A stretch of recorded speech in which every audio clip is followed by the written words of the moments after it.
வணக்கம். செல்வகுமாரின் இலங்கைக்கான வானிலை முன்னெச்சரிக்கை. 2025 டிசம்பர் 4 வியாழக்கிழமை அதிகாலை நிலவர ஆய்வறிக்கை. நினைவூட்டல்: ஏற்கனவே இலங்கையில் வெள்ளம் ஏற்படுவதற்கு முன்பாகவே இலங்கையில் பாதிப்பை ஏற்படுத்திய அந்த டிட்வா புயல் உருவாவதற்கு முன்பாகவே அது இருவேறு காற்று சுழற்சியாக இருந்த பொழுதே இந்த இரு காற்று சுழற்சிகள் இலங்கைக்கு தெற்கு புறமாக வந்து தென்கிழக்கு புறத்தில் ஒன்றிணைந்து தீவிர நிகழ்வாக இலங்கையில் கடந்து வட இலங்கை நோக்கி இலங்கை ஊடாக பயணிக்கும் என்று கடுமையாக எச்சரித்தோம். அந்த ஒரே வார்த்தையை உங்களுக்கு புரிந்திருக்கும், அவசர நிலை பிரகடனம் செய்ய வேண்டி வரும் என்று சொல்லியிருந்தோம். உங்களை எங்கே சொல்ல என்று தெரியவில்லை. மலைக்கு சென்றால் மலை சரியும், கடலுக்கு சென்றால் புயல் அடிக்கும், உள்ளே சென்றால் வெள்ளம் பாதிக்கும். தயவு செய்து முன்னெச்சரிக்கை தேவை. மாடிக்கு செல்லுங்கள், 2வது தளத்துக்கு செல்லுங்கள், பக்கா இல்லத்திற்கு செல்லுங்கள் என்று சொன்னோம். அதே போல உங்களுடைய அனைத்து ஆவணங்களையும் நாட்டில் வாழ உரிமை உள்ள ஆவணங்களை எல்லாம் பத்திரப்படுத்துங்கள். உங்களுடைய சொத்து பத்திரங்களை எல்லாம் பத்திரப்படுத்துங்கள். உங்கள் கல்வி சான்றிதழை பத்திரப்படுத்துங்கள். பாலித்தீன் கவரிலே வைத்து உரையிட்டு தண்ணீர் புகாதவாறு சீலிட்டு கொண்டு பத்திரமாக இருங்கள் என்று சொல்லியிருந்தோம்.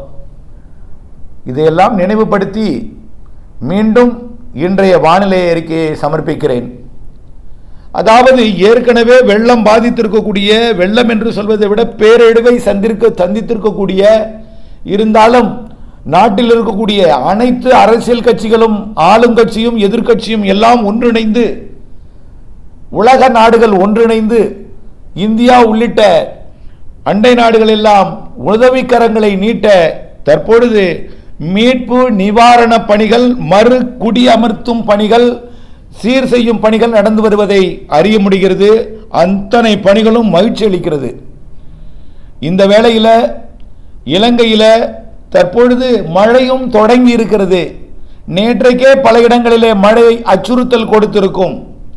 நேற்றைக்கு தொடங்கியிருக்கூடிய மழைப்பொழிவை விட இன்னும் கூடுதல் மழைப்பொழிவு இருக்கிறது என்பதையும், பருவமழை பிப்ரவரி வரை தொடர இருக்கிறது என்பது இது உண்மைதான். ஆனால் நாம் இன்னைக்கு சொல்லலை, உங்களை அச்சுறுத்த வேண்டும் என்று சொல்லவில்லை. ஏற்கனவே நீண்ட கால அறிக்கையிலையும் நாம் அதை தான் சொல்லியிருக்கிறோம். கடந்த ஆண்டே பிப்ரவரி வரை மழை தொடர்ந்தது. வான்கதவுகள் என்று அழைக்கக்கூடிய அணை கதவுகள் திறக்கப்பட்டது. வெள்ள பாதிப்பை ஏற்படுத்தியதெல்லாம் உங்களுக்கு தெரியும். ஆகவே இலங்கையில் மீண்டும் அப்படிப்பட்ட மழையெல்லாம் இந்த ஆண்டும் இருக்கிறது. ஆனால் இப்பொழுது பாதிப்பை ஏற்படுத்தியது போல இருக்காது. ஆனால் ஒன்றே ஒன்று, இப்பொழுது கடுமையான நிலச்சரிவு, வெள்ளம், புயல் சீற்றத்தால் பாதிக்கப்பட்டிருக்கூடிய இலங்கையில் சிறுமழையே பாதிப்பை தரும். காரணம், மழை சரிவு முழுமையாக சரிந்து விழுந்த நிலையில் பல இடங்களிலே மழையில் வெடிப்பும் ஏற்பட்டிருக்கிறது. இந்த வெடிப்பு இருக்கக்கூடிய இடத்துல சரிவு ஏற்படுத்தலாம், புரிந்து கொள்ளுங்கள். அதே போல தாழ்வான பகுதிகளிலே ஏற்கனவே வெள்ளம் வடிவதற்கு வாய்க்கால்கள் எல்லாம் வெட்டப்பட்டிருக்கிறது, வடிந்து கொண்டிருக்கிறது. இந்த நிலையில் உங்களுடைய இல்லங்களுக்கெல்லாம் நீங்கள் திரும்பி கொண்டிருக்கிற நிலையில் அந்த இடங்களிலே மழை இருக்கும். ஆகவே மழையில் நனைய வேண்டி வரும். ஆகவே சிறிது காலம் முடிந்தவரை, அதாவது உங்களுடைய சூழ்நிலையை பொறுத்து உங்களுடைய இல்லம் எப்படி இருக்கிறது என்பதையெல்லாம் கவனத்தில் கொண்டு தொடர்ந்து இந்த பிப்ரவரி வரை முன்னெச்சரிக்கை இருக்க கேட்டுக்கொள்கிறேன். ஆகவே டிசம்பரில் இன்னும் மழை இருக்கு, ஜனவரியிலும் இருக்கு, பிப்ரவரி வரை மழை இருக்கு. பிப்ரவரியில் தென்னிலங்கை தென்கிழக்கு இலங்கையில் தொடரும். ஜனவரியில் ஒட்டுமொத்த இலங்கைக்கு இருக்கும். ஆக டிசம்பர் இறுதியெல்லாம் ஒட்டுமொத்த இலங்கைக்கும் மழை நிறைய இருக்கிறது என்கின்ற ஒரு தகவலை கொடுத்தாலும் ஏற்கனவே ஏற்படுத்திய பாதிப்பு போல் இருக்காது என்கின்ற ஒரு நம்பிக்கையும் ஒரு அச்சம் போக்கும் வகையிலும் உண்மையையும் சொல்லி தொடர்ந்து வானிலை அறிக்கையோடு இணைந்திருக்கவும் கேட்டுக்கொண்டு இன்றைய வானிலை அறிக்கையை சமர்ப்பிக்கிறேன். இன்று வியாழக்கிழமை 4ஆம் தேதி.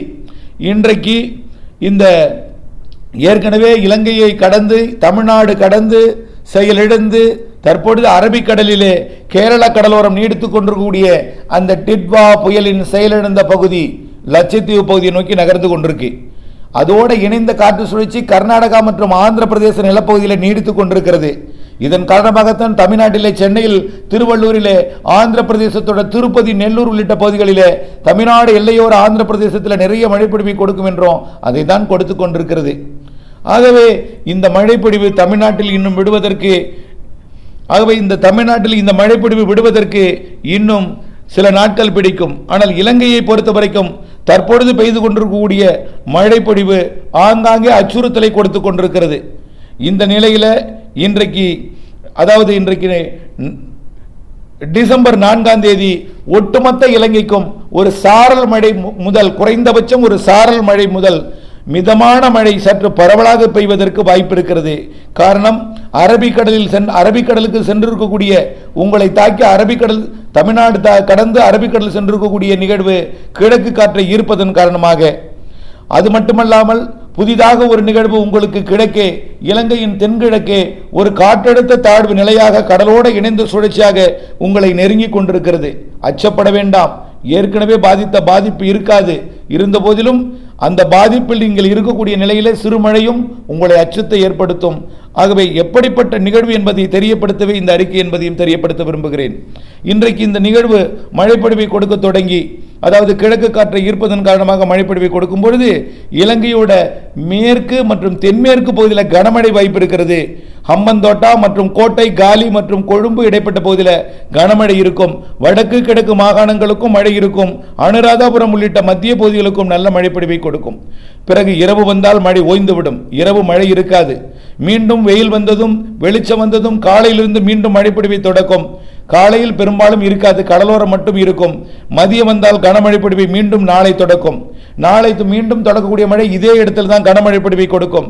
கோட்டை, ஹம்மந்தோட்டா இடைப்பட்ட, காலியை மையமாக வைத்த, கொழும்பு மையமாக வைத்த இலங்கையோட தென் மேற்கு பகுதியில் கனமழை பொழிவை கொடுக்கும். இது கொடுத்து கொண்டிருக்கிற அதே வேளையில் மீண்டும் இரவுல மழை ஓயும். மீண்டும் 6ஆம் தேதி அடுத்த நிகழ்வு இலங்கையை தொட்டு சற்று கனமழை பொழிவை கொடுக்கும். அது சற்று அச்சுறுத்தலை கொடுக்கலாம். ஆனால் இலங்கையை விட தமிழ்நாட்டில் 6ஆம் தேதி 7ஆம் தேதி கொஞ்சம் கனமழை பொழிவை கொடுக்கும் வகையில் இலங்கை ஒரு குறைந்த அழுத்த பகுதியாக இருக்கலாம் என்று எதிர்பார்க்கப்படுகிறது. இருந்தாலும் இது மேற்கே நகர்ந்த பிறகு 8, 9 தேதிகளிலே அது கனமழை பொழிவை கொடுக்கலாம். இந்த நிகழ்வுக்கு பிறகு 10, 11, 12, 13 தேதிகளிலே வரக்கூடிய நிகழ்வு சற்று வலிமையானது. இலங்கைக்கு தெற்கு புறமாக செல்ல வேண்டியது 6, 7, 8 நிகழ்வு கூட இலங்கை தரை மீது அமர்ந்து குறைந்த அழுத்தமாக இருந்து கொண்டு தமிழ்நாட்டுக்கு மழைப்பொழிவை கொடுக்கும். ஆனால் 9, 10, 11, 12 தேதிகளில் இலங்கைக்கு தெற்கு புறமாக நகரக்கூடிய நிகழ்வு இலங்கைக்கு மிக மழைப்பொழிவை கொடுக்கலாம். ஆக 9, 10, 11, 12 தேதிகளில் இலங்கைக்கு முன்னெச்சரிக்கை தேவை என்பதையும் அச்சப்பட வேண்டாம். ஏற்கனவே பாதித்த ஒன்றிணைந்த காற்று, வெள்ளம், புயல், நிலச்சரிவு என்ற நிலை இருக்காது. ஆனால் உங்களால் பாதிப்படைந்திருக்கக்கூடிய நிலப்பகுதிகளில் நிலம் சரிந்து வெடிப்பு ஏற்பட்டிருக்கக்கூடிய இடங்கள் எல்லாம் முன்னெச்சரிக்கை எடுக்க வேண்டும் என்பதற்காகத்தான் இந்த அறிக்கையை பதிவு செய்கிறேன்.